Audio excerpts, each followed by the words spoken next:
region around the Great Lakes has been called the heartland. When it comes to agriculture, there's hardly an area in the world that compares. Everybody, just hold on. I don't know what we're going to have here. There's a lot of self-proclaimed geniuses out there that know the national yield, but they're all wrong. Manage money, piling in. Double digits higher. So at this point, we're in kind of uncharted territory. There's a lot of money on the sidelines. So that was a crazy one. That's what brings the viewers back. That a boy. Look at that. It's 2026. Hello, everyone. This is the War Room. You're watching it. It's live. First War Room of the year of 2026. It's Friday, January 2nd. I, of course, am AgYield Marketing Manager, everyone's favorite backup host, and the heavyset guy you'll see at your gym for 3 weeks and then never again, Jack Coakley. If you got any questions or comments, please feel free to join the discussion.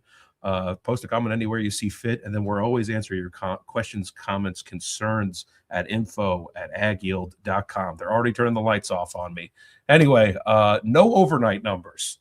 So I got nothing to send your way, Brian. We'll have to get you ready to go for Fun Fact Friday later. So we're going to hard open at 8:30, and hope everyone had a great holiday. Let's start today's discussion with Dustin. Dustin, what's on your mind? And then we'll throw it around the room. Hey, Jack. Yep. Thank you. I think we had another export sale announcement this morning, 132,000 to South Korea. So we've had some really good business to, all of our buyers, really Japan, South Korea, Mexico. We have a record pace for export sales for corn right now. And I think that's been a lot of the latest support that we've had. We did see on the COT report, which we finally got caught up to last week, it feels like last week on Wednesday, where the funds, they had started to take a big short position, through the 16th. And then they basically reversed that on corn. They bought that back in, which kind of is explained by that market action through that time frame. But they continue to kind of pull back on beans, still long 750 million bushels of beans, after being fairly neutral coming into that rally period. So they haven't really given up on that length for beans. They're more neutral in corn. I'd be curious to see what managed money does in the new year, but I'm especially curious. I know we talked about this a few times, what index funds do. So, looking forward to a great 2026. I think I'm just not real confident the market needs to do anything spectacular right now until we get some more information. Great. Thanks for that. Ben, I see you nodding your head. Do you have anything to add on to that? Yeah, and I think today is still, for a lot of people, kind of a holiday, especially as it falls on a Friday.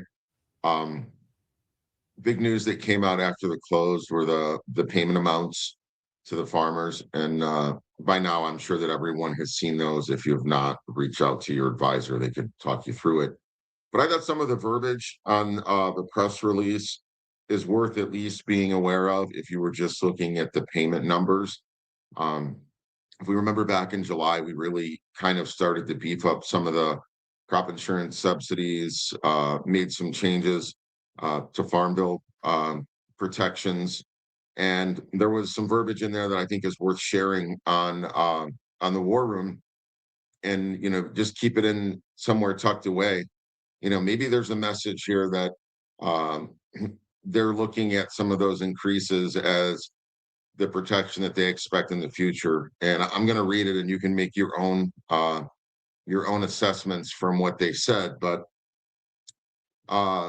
USDA strongly urges producers to take advantage of the new risk management tools provided for in the One Big Beautiful Act to best protect against future price risk and volatility.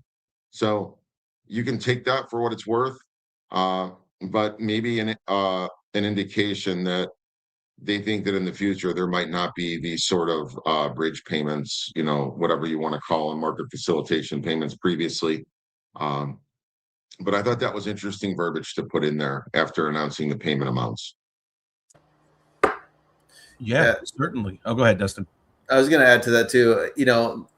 Like last year's payment, they kind of went the easier route, which is they just gave everyone the same payment. So, your dryland grower in the West that's got a completely different, set of fundamentals on the cost of production is really kind of the winner of this for corn, versus the guy that, let's say, throws a kitchen sink at trying to grow really high production, high cost ground in the Central Belt, is receiving the exact same payment per acre. So it's not that's a problem. I think everyone's still happy to receive the payment. It does create a bit of of an imbalance though of where that money's going. Unlike MFP2, which was more production based. If you look at like just the maps of payments, heat maps of MFP2, there's a much greater concentration of payments in Central Illinois, for example, because that's also reflective of higher cost, higher production, more matching up to the bushels produced at that time. I think that all of this is indicative of what the administration seems to be doing, which is it's like they're just trying to get past this. It's like they're trying to make it quick and easy and throw money at it, and they're not. I don't think there's a lot of.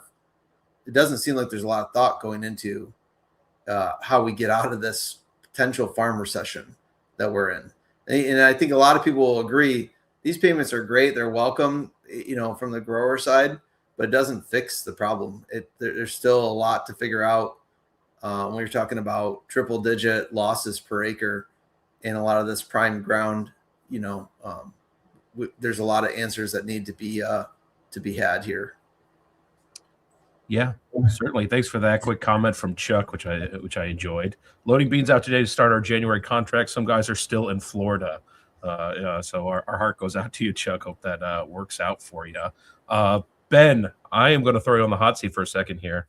It's the time of year for New Year resolutions. Resolutions?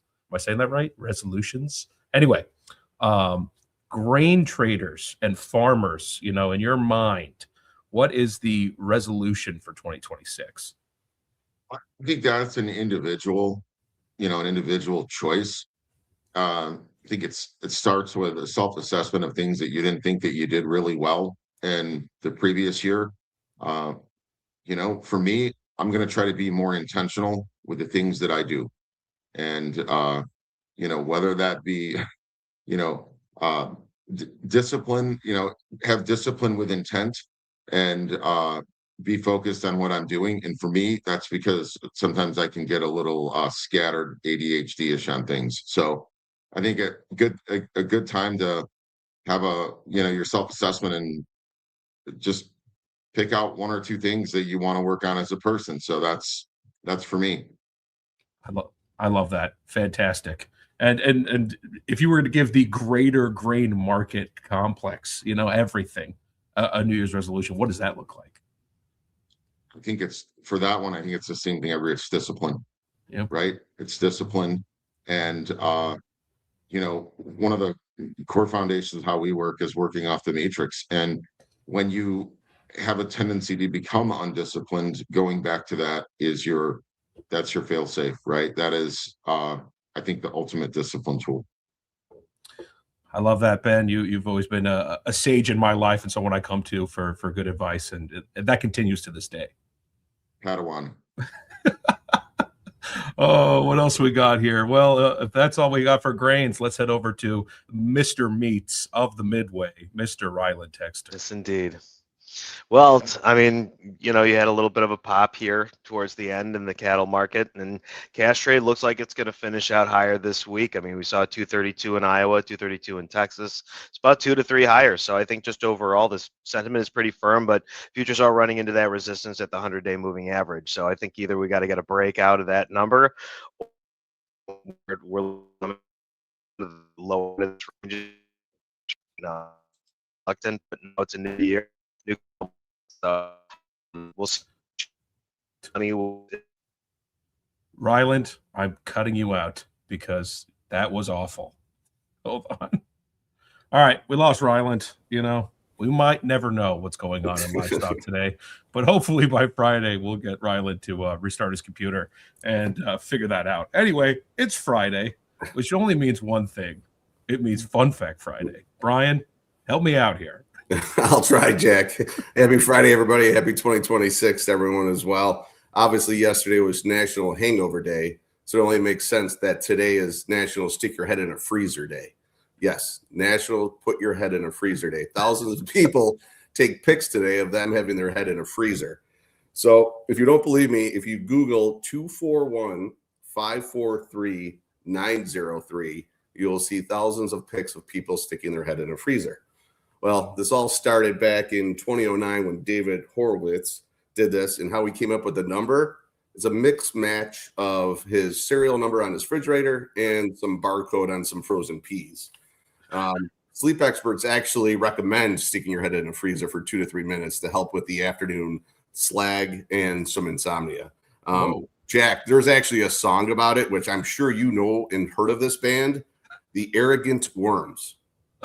I'm unfamiliar. No, they have a song called Head in a Freezer. So I think that's their next lookup. So this would be, cheap cryotherapy, put your head in a freezer for 2 to 3 minutes, clear up the cobwebs. So I'm hoping everyone that's watching today will send a pic to that number, 241-543-903.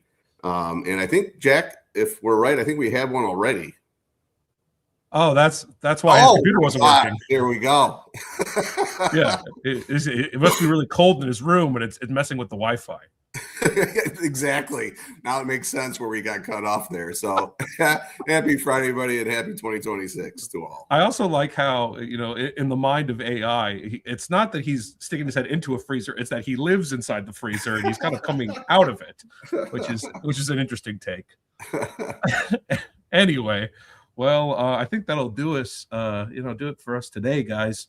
Hey, if you like the show as much as we like putting it on, shoot us a like or subscribe. Helps us out with the YouTube algorithm. It gets our show out to a wider audience, and it keeps you up to speed on everything we're doing over here at AgYield. So thanks again to everyone who supported us in 2025 and who will continue to support us in 2026.